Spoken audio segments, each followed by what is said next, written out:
I went down a rabbit hole today after hearing the verdict from a 75-year-old grandmother who was on trial. Her name is Donna Adelson. This was the reaction. The defendant is guilty of first-degree murder. Mrs. Adelson, control yourself. This was the reaction from the judge. Mrs. Adelson, while this was not the outcome I'm sure that you desired, there will not be any further outbursts in front of the jury. If you cannot control yourself, I am going to have to determine if you will be removed from the remainder of this process. Please give her tissues if she needs them.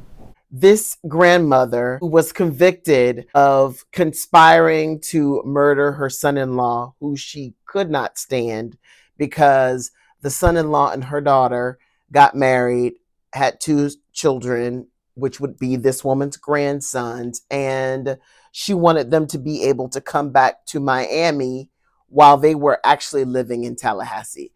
Please feel free to do a deep dive on the backstory. I love watching human behavior, which is probably why I am so invested in true crime, which is why you've seen me on a number of true crime stories. The thing that I think I find so fascinating about the way this woman is reacting after hearing all of the evidence, things that came out of her own mouth and testimony. Let me be clear. The co-conspirators have been found guilty. One of her sons has also been found guilty. For her to have this kind of reaction, particularly when she had no feeling whatsoever when her son-in-law was found murdered, to think that you can be a part of something like this and you are stunned that you are found guilty of your crime.